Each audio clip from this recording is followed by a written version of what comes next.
Bismillahirrahmanirrahim. Assalamu alaikum wa rahmatullah. Dans cette vidéo, nous allons étudier les types énumérés. Donc, des fois, on utilise des informations dont les valeurs sont connues à l'avance, stables et énumérées. Par exemple, situation familiale d'un employé. Donc, il y a 4 possibilités seulement. Marié, divorcé, célibataire, veuve. Par exemple, les états de la matière, solide ou bien liquide ou bien gazeux. Par exemple, le type étudiant, les cycles de formation d'un étudiant, il y a 3 cycles: licence, master, doctorat. Donc, c'est quoi un type? Voilà, définition d'un type. Les types énumérés sont des types de données qui comprennent un ensemble de valeurs statiques, c'est-à-dire stables, ordonnées et connues à l'avance. Les valeurs sont connues. Ils sont équivalents au type enum pris en charge dans certains langages. Par exemple, en MySQL, ce type est un type primitif connu. Donc, c'est pas la peine de le créer.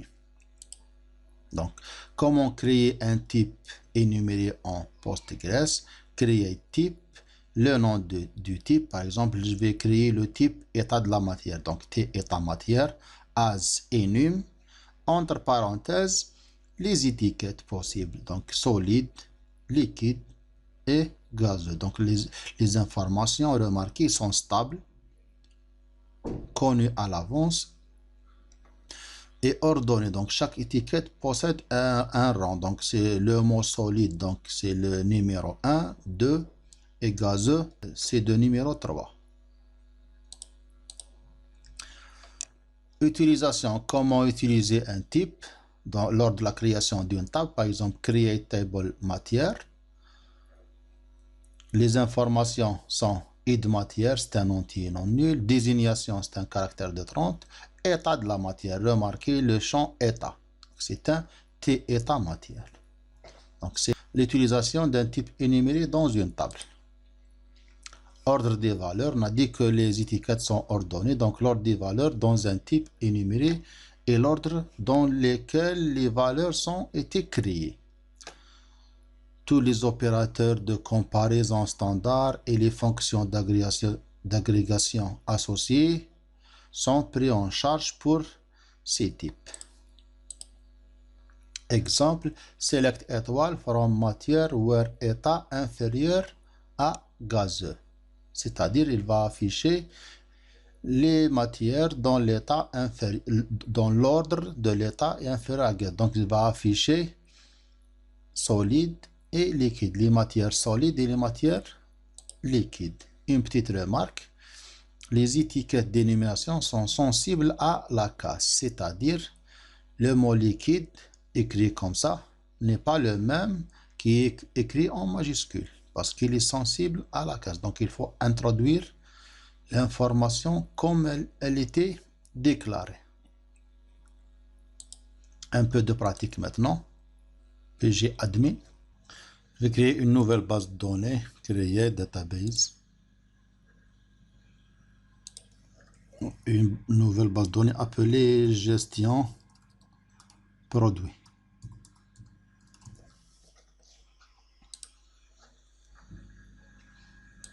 Voilà.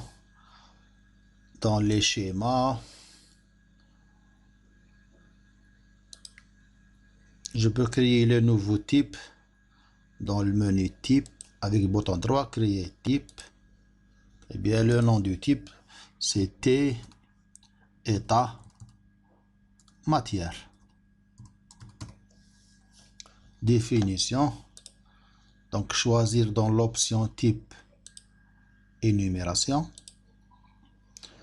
Et dans ce tableau, je vais introduire les étiquettes possibles. Donc, première information, solide. Ajouter liquide. Et la dernière étiquette, gazeux. Très bien, j'ai terminé la création du type état matière. Enregistré. Voilà, le type a été créé correctement. Maintenant, je vais créer une table qui utilise ce type. Avec le bouton droit sur table, créer table. Je vais créer une table appelée matière. Très bien. Les colonnes de la table matière sont id matière. C'est un entier.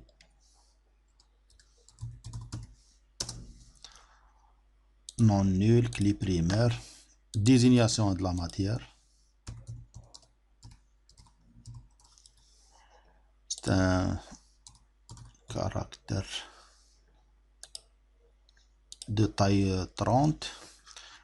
Et le dernier champ, bien le dernier attribut, c'est état de la matière. Donc, état, donc de type T état matière, qu'on a déjà utilisé. Voilà, je peux le retrouver dans la liste déroulante. Très bien, j'ai utilisé, voilà, j'ai créé une table matière qui contient un type énuméré déjà créé par l'utilisateur. Très bien, je peux enregistrer. Voilà. Maintenant, je peux insérer des données dans cette table. Donc, cliquez avec le bouton droit sur gestion de produits sur Query Tool. Je peux afficher le contenu de cette table. Donc, select étoile from matière. Point virgule. Exécuter.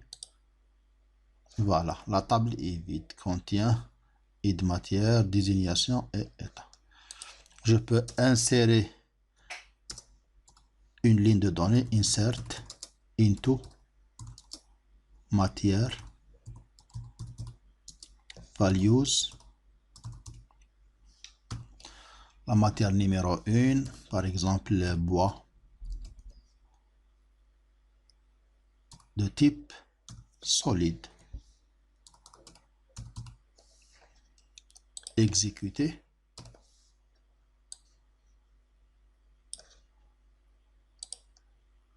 Voilà, je peux vérifier maintenant. Très bien. Donc, il a ajouté la matière bois. Je peux ajouter une autre matière de, par exemple, lait. De type liquide. Exécuter. Voilà, je peux ajouter une troisième matière, par exemple, oxygène.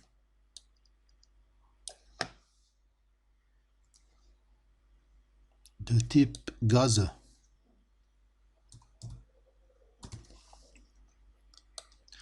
Exécuter. Voilà, je peux vérifier maintenant, afficher le contenu de la table. Très bien, il a ajouté 3. Donc, par exemple, quelqu'un peut me poser la question et il te dit, j'ai créé la table matière avec l'état, j'ai déclaré l'état comme une chaîne de caractères et ça marche. Bien, j'ai pu introduire les données, identifier de la matière, désignation et l'état. Mais le problème qui se pose, c'est dans le cas d'un utilisateur, par exemple, mal formé. Donc, par exemple, il veut ajouter une nouvelle matière, par exemple, 4, matière eau.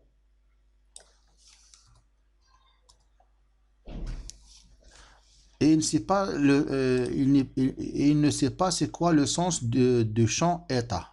Par exemple, il ne sait pas qu'il y a 3 possibilités qui sont solides, liquides, gazeux. Donc, il met n'importe quoi. Par exemple, eau chaud, par exemple.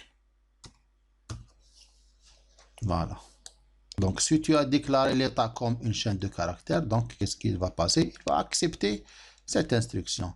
Mais dans notre cas, remarquez le résultat de l'instruction. Exécuter. Donc, un message d'erreur. Donc, entrée invalide. Donc, vous n'avez pas le droit de saisir n'importe quoi dans cette information. Un deuxième exemple. Par exemple, le problème de majuscule, minuscule. Par exemple, je vais écrire liquide comme ça, avec minuscule, avec L minuscule. Remarquez le résultat de l'exécution. Non, donc il faut écrire les étiquettes qui sont introduites lors de la déclaration du type état matière. Donc il faut un L majuscule ici. Remarquez maintenant le résultat. Requête exécutée avec succès. Donc je peux vérifier. Voilà. J'ai ajouté la matière eau. Donc l'avantage d'utilisation des types énumérés, c'est augmenter la sécurité et l'intégrité des données contre les erreurs, etc. Je peux comparer les valeurs des étiquettes. Par exemple, sélectionner, select étoile from matière, je peux ajouter une condition where état est inférieur à l'étiquette gazeux. Donc il va afficher que les matières de type solide et liquide. Remarquez le résultat. Voilà, remarquez. Si je change l'ordre, par exemple, l'état est supérieur à gazeux. Et donc il va donner un ensemble vide, remarquez. Parce qu'il n'y a aucun produit, aucune étiquette après l'étiquette gaz. Si je mets supérieur ou égal, donc il va afficher les produits gazeux, remarquez. Très bien. سبحانك اللهم وبحمدك أشهد أن لا إله إلا أنت أستغفرك وأتوب إليك.